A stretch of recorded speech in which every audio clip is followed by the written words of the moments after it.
I had a bit of a thought the other day, Nottingham Forest is actually the closest Premier League club to where my mum lives. I'm not going to specifically say where my mum lives in the UK, but it's around a 45-minute drive away from the City Ground, and I have been to the City Ground before. I went around 10 years ago.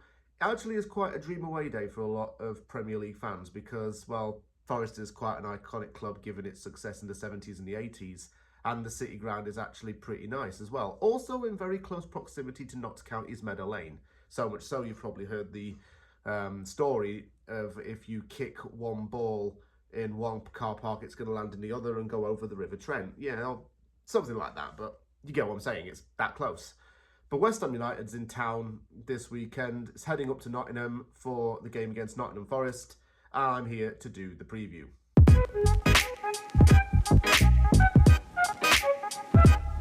I would have to say that this game isn't really a free hit.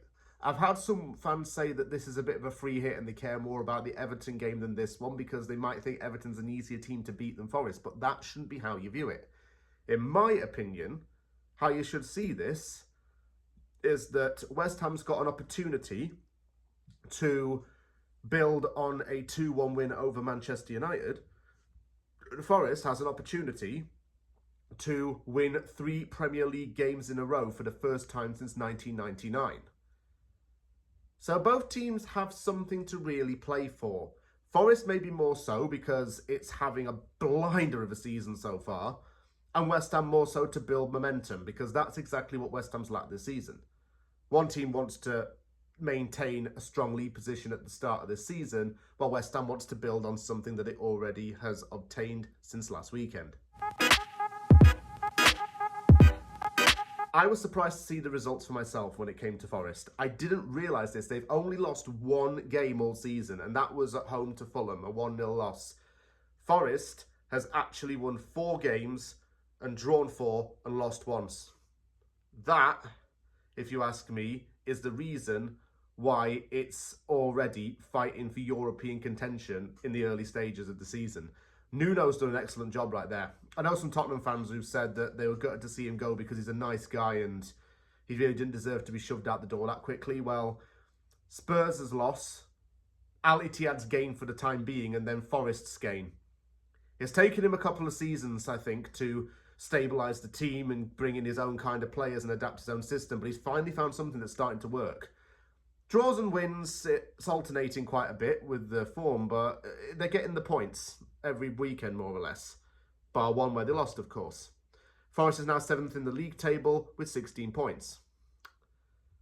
And, well, they have made some signings that are quite notable for West Ham fans. I'm going to mention a name that's a bit of a blast from the past. It's not really like past, but it's from around 3 years ago. Nikola Milenkovic. Remember that guy from Fiorentina, the Serbian defender that West Ham was constantly rumoured to want to sign? Well, he joined Forest over the summer and he's proven to be pretty good. Jota Silva was linked with a move to West Ham. He joined Forest in August. Ramon Sosa joined from Argentina's top flight, a Paraguayan winger. Also, Elliot Anderson signed from Newcastle United, and he's actually looked quite promising.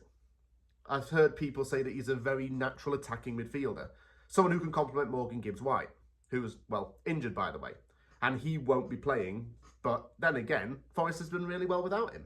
So, that's happy days as far as they're concerned.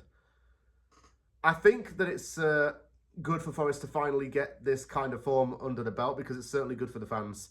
They don't have to worry about a relegation battle yet or even probably throughout the course of the season. And it's just a nicer position to be in. West Ham's been there. We've been in relegation battles a lot. And then we've been fighting for Europe. And honestly, fighting for Europe is definitely better than being down there in the depths of a relegation fight. The first player that definitely comes to mind is Chris Wood. It didn't matter who he was playing for, whether it be Burnley, Newcastle or Nottingham Forest, he always found a way to score against West Ham. It was like the one team he loved to score against. Burnley used to let him run riot against us.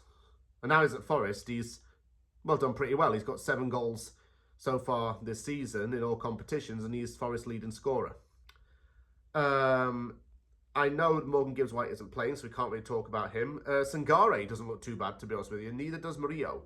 Sangare is a defensive midfielder who will definitely be starting, I reckon. Murillo is a good centre-back. Ryan Yates is quite a loyal player to Forest. I suppose he's been with the club since 2016 and he's been there most of his life, if not really all of his professional career, bar a few loan spells. Jota Silva's not looked too bad for them, to be quite honest. He certainly fits Nuno's style of play and certainly adapts well to the manager, not least because they're both Portuguese. Think Callum Hudson-Odoi's been pretty good for Forest. Really good pickup by them. And it seems like they've just bought in players that maybe didn't get a chance at other clubs and brought them into Forest and given them a chance to really find their feet, settle, and put in good performances. And that's really, really good system to have in place. It's about giving those an opportunity when others didn't, and it paying off. I could say James Ward-Prowse, but he's going to be ineligible in this game, isn't he? Who did play for Forest and West Ham? Well, we signed Mikel Antonio from Nottingham Forest. And it was honestly, thank you, Forest. It was the best £7 million we ever spent. He's our Premier League all-time top goal scorer. In the one season that he spent at the City ground, he was absolutely fantastic. Regular threat in front of goal. And it's paid off with West Ham. Well, most of the time it has anyway. Great guy to have in the dressing room. He's approaching his 10-year anniversary at West Ham, which is next year. And he'll all be set for that testimonial, I guess. 2-2 draw with Bowen and Souček to score. I keep saying those week in, week out, but I think Bowen and Souček will score in the same game at some point. Some of it I expect to start, and I want him to start. I'd even be tempted to throw Danny Ings as a starter than Mikel Antonio, because apparently Danny Ings has the most goal contributions this season in the league. How? But he's actually helped us to win 4 points through a late equaliser and assisting Somerville's goal last week. So, yeah, he must be doing something right. The other thing I would say is that just drop Paquetá out of there, or maybe put him in the 10 role and see how he does there for a bit. But then again, he's going to be a liability if he just gets yellow carded. So changes will be needed, but some things can stay the same. For example, Lucas Fabianski can stay in goal because he played well last week. It's the last game here in Canada before the clocks go back. So I get an extra hour in bed. Then from that point onwards, I've got to get up earlier, I suppose. So, yeah, 8 a.m. start for me and a little bit of a line, I guess. Hopefully it's topped off with a West Ham win.